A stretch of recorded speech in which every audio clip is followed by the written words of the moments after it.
guys, I'm Marcy with Make It Work Marcy. If you are new to my channel, welcome. Please subscribe. There's a little red subscribe button at the bottom right hand corner of your screen if you'll just click on that. Please comment below on anything that you have a question about in today's video, and welcome back to everybody who's already subscribed. Today is all about homeschool. I have decided to homeschool my children, and that was a decision that we made 2 years ago. We're going into our third year of homeschool. So let me tell you why we decided that before we get into the curriculum and a little setup here. I was a nurse working full-time, which is 3 12-hour shifts at the hospital. I had 3 kids. Back then they were in 3rd grade, 1st grade, and then just my son was like 3 years old. And so this was not what I thought having kids was going to be like, because I felt like I was missing out on so much of their lives. And I knew that I wasn't going to be able to quit work because, number one, we couldn't afford it, but also I liked my job. I didn't really want to quit, but I just thought there's got to be a way to be around them more and be with them more, but still be able to work. And so I started thinking about homeschooling. Part of what also made me think about homeschooling was my daughter Sophia was in 3rd grade, and she was having homework at night that was taking us an hour at least at nighttime. And by the way, when you're a nurse at a hospital working 12-hour shifts at 7 a.m. to 7 p.m., so you're leaving the house at 6 a.m. and getting home at 8 p.m. So the days that I worked were not an option to do homework because I wasn't even home. Like I would leave when the kids were asleep, and when I got home they were asleep again. So I was missing them that entire day, and we couldn't do homework, and everything was just kind of piling up. And so I started thinking about homeschooling because as I was teaching her, as we were working on this homework, it was really cool to see her get the idea and to be able to teach her and just say, look, just let me show you how to do this. And they just really, she responded well. And so I started thinking about homeschool. My mom had homeschooled one of my sisters when I was growing up for a couple of years because she was in competitive gymnastics, and so she traveled a lot, and so my mom homeschooled her for a couple of years. So I thought I had kind of an idea of how the homeschool thing worked. I started talking about it with my husband, and he was kind of like, okay, I mean, I don't want to teach anything, but if you want to do that. And so it was another year before I really was able to put this into motion, because I was thinking, number one, that I would have to be part-time. So my husband and I were trying to get things ready to sell our house so that we could downsize so I could go part-time. But then I was working with this nurse one summer, and she had homeschooled all 4 of her kids, and she said, it is not what you think. You can do it. She said, there's so much flexibility and so much freedom, and the more that she talked about it with me, the more I was like, I'm going to try it. And so the first year we did year-round homeschool. And so because we were having to make it work with my work schedule and with me being off of work and the days that we could do school, the kids were in a hybrid school at the same time. There was a lot going on, but I'm glad I tried it. I'm glad we did it. But I knew in my head I still wanted to go part-time because I wanted homeschool to be just like the main thing that I was focused on. And so it took a year, but we sold our house and we downsized, and that's a whole nother video because my husband and my life just totally changed. It was awesome. So that's a whole nother video, and I'll link it at the end of this one if you want to watch it. But fast forward to now, and we are homeschooling. My oldest, Sophia, is 11 in 6th grade. My middle one is Olivia. She's 9 and she's in 4th grade. And my son Samuel is 5.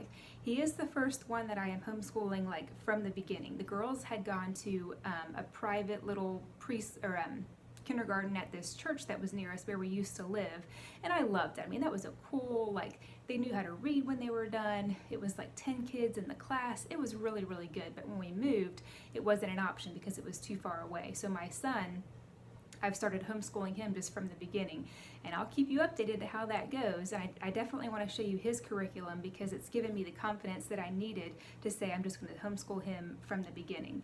So let me show you this curriculum. We're really excited about it. The kids are school hybrid on Fridays, and they take elective classes like art and music, and there's a STEAM class, science, technology, engineering, and math. There's fitness fun, they love that one, and so they get out of the house for that, and I get a few hours to myself. If you're wondering if I regret my decision to homeschool, not even a little bit. If you're wondering if it kind of fixed that need that I had, that I wanted to be around my kids more often and spend more time with them, for sure. Because with homeschool, you are always with them. You don't get a whole lot of me time, but you can work that in, you can make it work, and you can make your curriculum really fun, even though, let's face it, math is never going to be fun, but I'll show you that in just a second, the math program we're using. But you can do, if you're wondering about homeschooling and you're worried, like, what if my kids won't listen to me, or what if I can't teach them right? There are a lot of options. Like, you don't have to do book work where you're just doing worksheets and reading and doing everything kind of old school. You can do it that way, or there are programs online where you can do everything online, and they can just sit there and click, click, click, and that's how they learn, and they'll ask you questions and stuff. Or you can do a combo, which is what we are doing this year, of online for one class and the rest of the stuff just regular like we've been doing it, which is kind of the book work and just working with them. So you can make it work for you. Don't be afraid to try it. If you're thinking about it, I really think you should try it because we love it. Let me show you our curriculum because it's what's really working well for us. Okay guys, this is our setup. It's not fancy, but it's what works for us. There you can make your room or rooms even more set up, even more organized or fancy or fun or whatever you choose. This is the basement of our house. We bought a house built in 1950, so those are the original refrigerator and sink and stove. Anyways, these are some maps, always nice to have just for reference for the kids. We have one of the world and one of the United States. This is my son's setup. It's just a few books, and I could have easily set it up over there with the girls' stuff, but he's a boy, he needed to have his own space, he said. So there's his. It's just a notebook and then some letters and number to learn to write because he's just starting out with all that stuff. In this little case of drawers, this was from Walmart just to put extra stuff, we have, there's some math cards, subtraction, addition, division, multiplication, just some extra notebooks.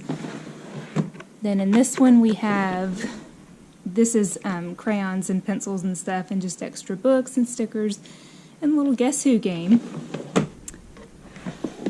And then this one is just extra books too. There's the 50 states, extra folders, basically supplies. Then over here is the girls' setup, Sophia and Olivia, and it cracks me up, the different personalities. Like, this is clearly Olivia's side, her space, and she has decorated it this way. She insists that the blanket does not bother her. And this is Sophia, just no nonsense. Let's get it done. That's her side. Sophia has some drawers here where she can keep her extra folders and notebooks and stuff. Same thing with down here. More storage, you know how it goes. And then Olivia has hers over here. I kind of let them just set it up however they want. So she has some books in there, her folders, and some extra books for her. We do have a little pencil sharpener because I think that the regular pencils are the cheapest to buy instead of the mechanical ones. Plus they always break those because they press down so hard when they're writing. Then over here is my desk. And I just have my planner open, and this is kind of where I sit when they're doing their schoolwork. Not gonna lie, in the winter it gets so cold that we all, in this house from 1950, we sit by this heater for like the first hour, and it is so warm and cozy. We get all the books and sit right here. This is the collection of most of our books. I keep some stuff in that closet over there, but most of our books are here, just kind of set up for us to grab. This is kind of Sophia's side down this way, and this is Olivia's side down this way. So that's how we stay organized with those.